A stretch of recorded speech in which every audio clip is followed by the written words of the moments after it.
अब तो तेरी महाराज की मैं सारी हेकड़ी निकाल दूंगा और अगले बार वाला भी बदला ले लूंगा इनाम के साथ। हाँ।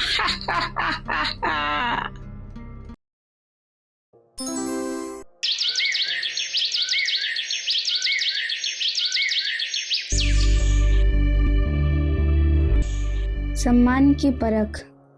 रामगढ़ का एक प्रसिद्ध व्यापारी था सत्यवीर। वह अपनी पत्नी कौशल्या और अपने नौकर भीम के साथ दूसरे राज्य से व्यापार करके लौट रहा था।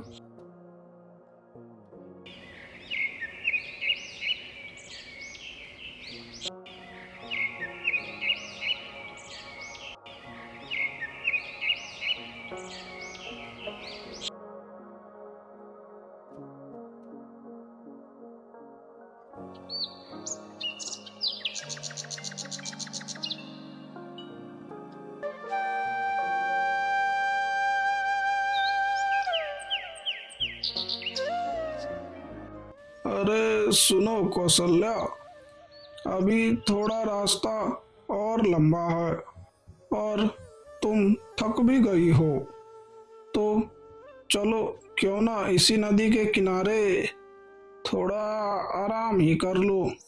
मैं भीम से कहकर अभी इंतजामात करवा देता हूँ विश्राम करने की, ठीक है ना?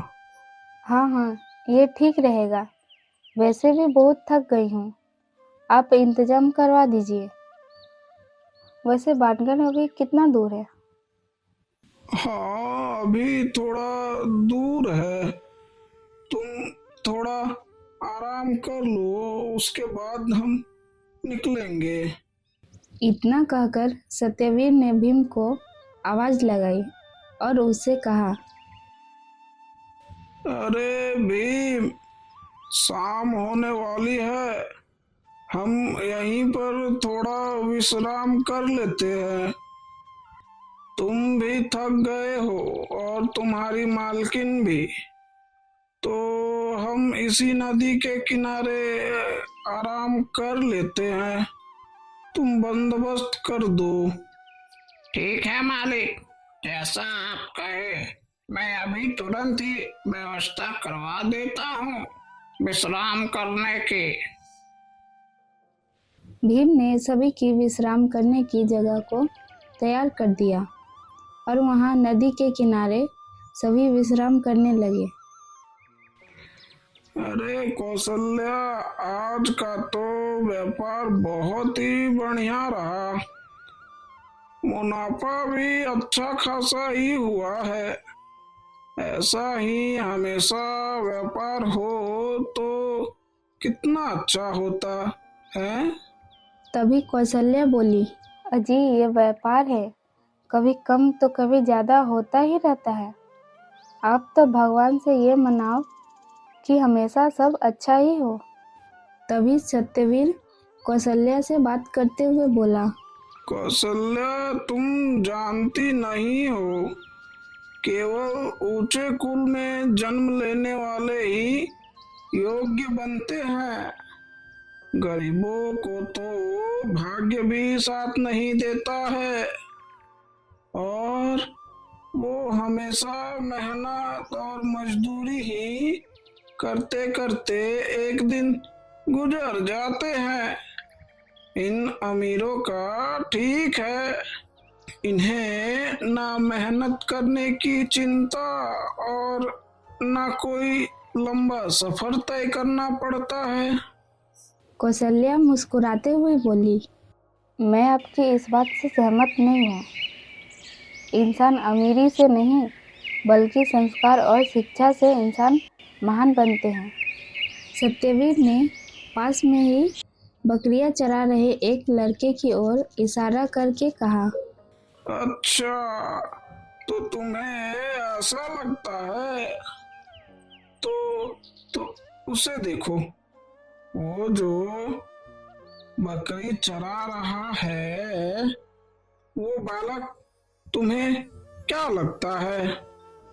वह जीवन भर ऐसा ही रहेगा उसका भाग्य बदलेगा नहीं। उसे अब अपना पूरा जीवन इसी तरह बिताना पड़ेगा। अब वह जीवन भर चरवाहा ही बना रहेगा। हाँ। कौशल्या ने दृढ़ स्वर में कहा, मैं आपकी इस सोच से सहमत नहीं हूँ। यदि उसे अवसर मिले तो वह भी एक दिन बड़ा आदमी बन सकता है। इस बात पर सत्यवीर गुस्से में आ गया। अगर वो लड़का कुछ बन गया तो मैं अपनी पगड़ी उसके चरणों में रख दूंगा। कौशल्या बोली, तो मैं यही सिद्ध करके दिखाऊंगी आपको और उस लड़के को एक बड़ा आदमी बनाकर दिखाऊंगी।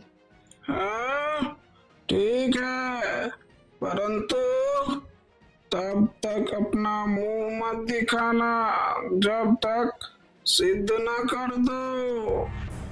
और सत्यवीर घर आ गया। अरे अरे रे, मैंने आज कौशल्या को कुछ ज्यादा ही बोल दिया गुस्से में आकर। मुझे इतना नहीं बोलना चाहिए था। जाता हूँ, कौशल्या को मनाकर घर वापस ले आता हूँ। हाँ। घर लौटने के बाद सत्यवीर को अपनी बात पर पछतावा हुआ।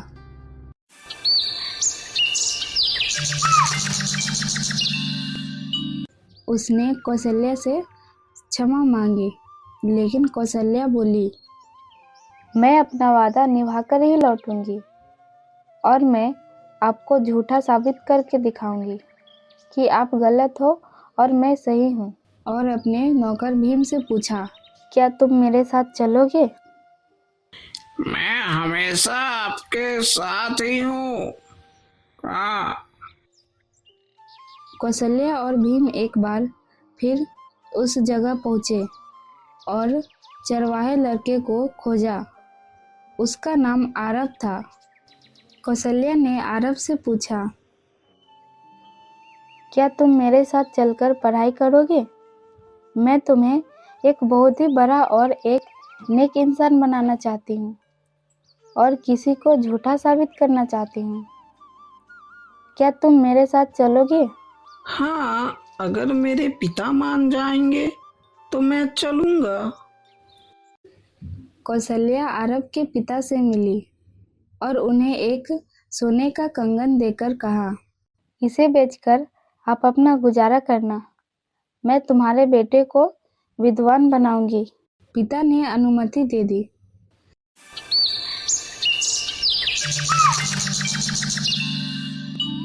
कौशल्या आरव को लेकर बानगढ़ की राजधानी शक्तिनगर पहुंची और उसे एक गुरुकुल में भर्ती करा दिया।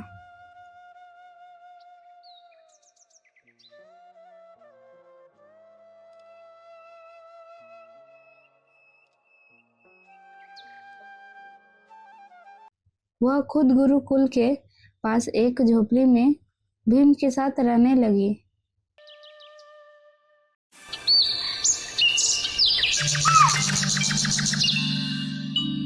कुछ वर्षों बाद आरव गुरुकुल की परीक्षा में अव्वल आया और कौशल्या से मिलने आया। आज मैं पूरे राज्य में सबसे अव्वल आया हूँ और ये तो सिर्फ आपकी ही वजह से हुआ है। अगर आप ना होते तो मैं शायद आज भी बकरियां ही चराता रहता। अब आप मुझे ये बताइए कि अब मुझे आगे क्या करना है। अब तुम राज दरबार में जाया करोगे और वहाँ की प्रतियोगिता में हिस्सा लोगे, क्योंकि तुम्हारी कौशलता और काबिलियत के बारे में पूरे राज्य को पता चले। आरव ऐसा ही करता है और वो दरबार में पहुंच जाता है।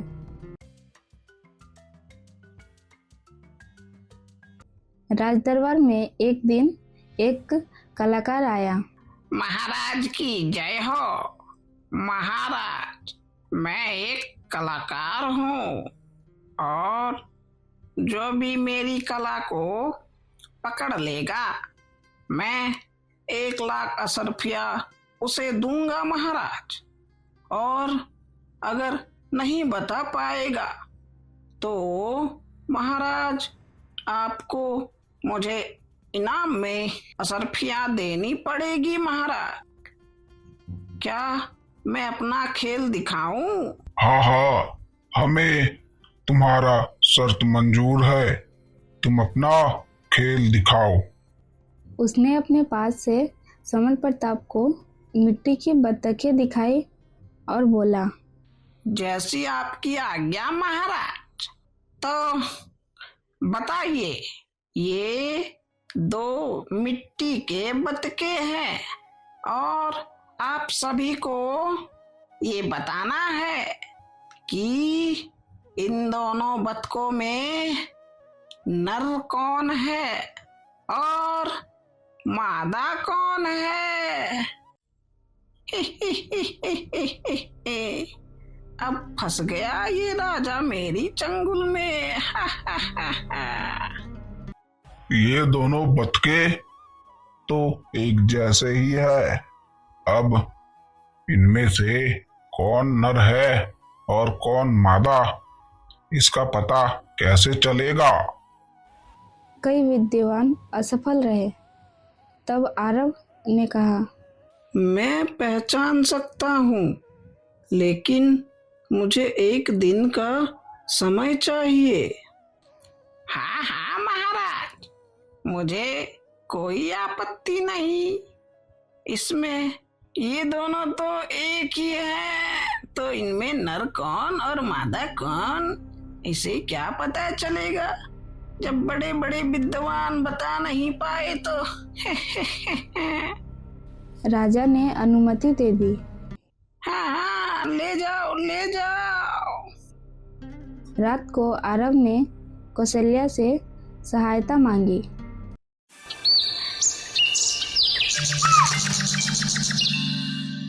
और अगले दिन उसने उत्तर दिया, महाराज, ये दोनों बतके देखने में बिल्कुल एक जैसे ही हैं और जाहिर सी बात है, कोई भी साधारण मनुष्य इन्हें देखकर नहीं बता सकता कि नर कौन है और मादा कौन है। मगर इसका जवाब मैं नहीं, कलाकार साहब खुद अपनी ही जुबान से देंगे महाराज।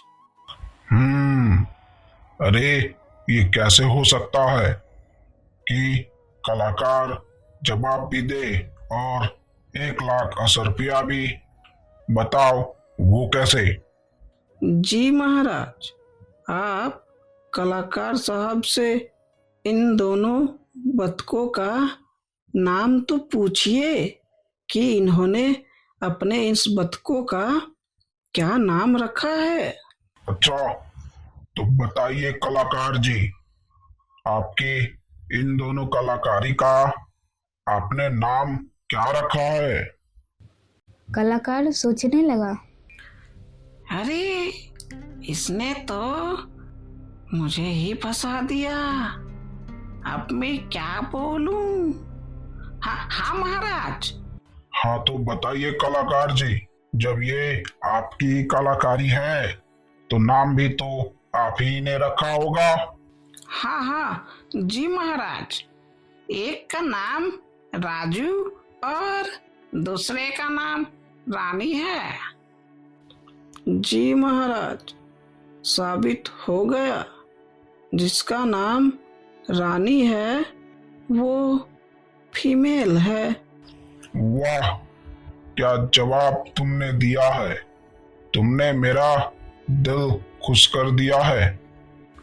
वाह आरव, तुमने आज वो कर दिखाया है जो बड़े से बड़े विद्वान भी नहीं कर पाए।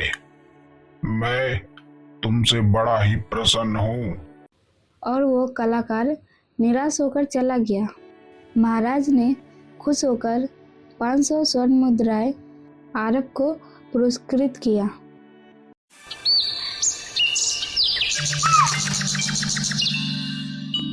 पाँच वर्षों के बाद वही कलाकार 2 घोड़े लेकर आया और चुनौती दी। महाराज की जय हो। महाराज, मैं इस बार 2 घोड़े लेकर आया हूँ, जिसमें एक घोड़ी है और एक उसकी माँ है। महाराज, अब इसे कोई पहचान ले तो मैं मानूं। अब कैसे बताएगा? नाम से तो कुछ भी पता नहीं चल पाएगा। अब तो तेरी महाराज की मैं सारी हेकड़ी निकाल दूंगा और अगले बार वाला भी बदला ले लूंगा इनाम के साथ। हाँ। महाराज ने आरब से पूछा, अरब, तुम क्या कहना चाहते हो? जी महाराज, मैं इन दोनों को आज रात के लिए अपने घर लेकर जाना चाहता हूँ।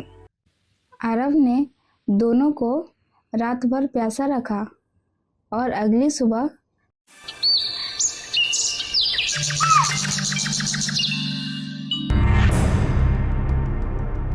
दरबार में ले आया। महाराज ने आरब से कहा, हाँ, तो बताओ क्या जवाब है? तुमने पता लगा लिया?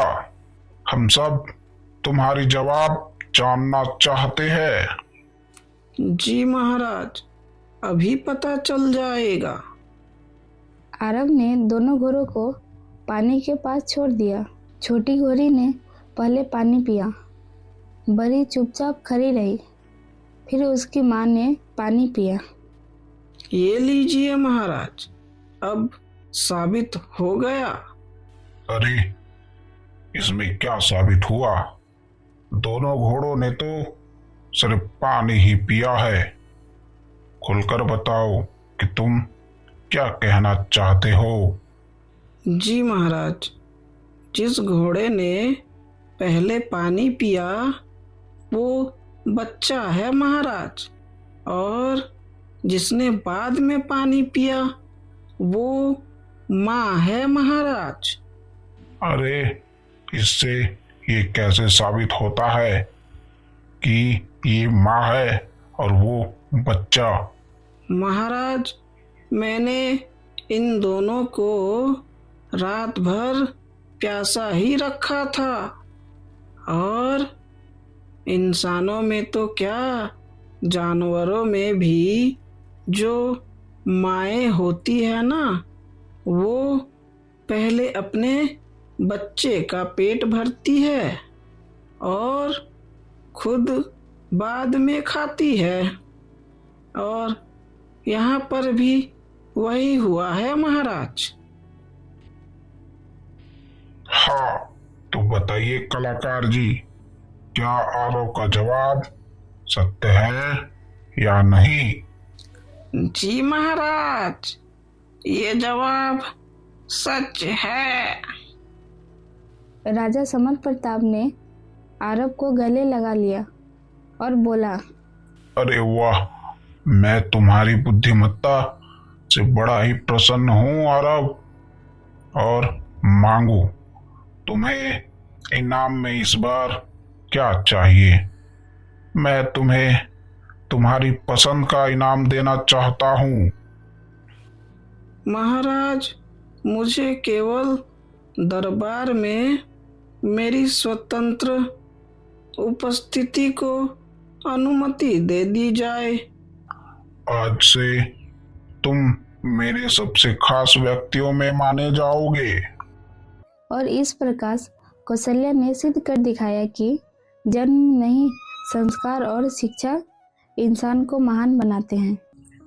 तो दोस्तों, कैसी लगी आपको ये कहानी? कमेंट बॉक्स में ज़रूर बताएं और लाइक सब्सक्राइब करना ना भूलें।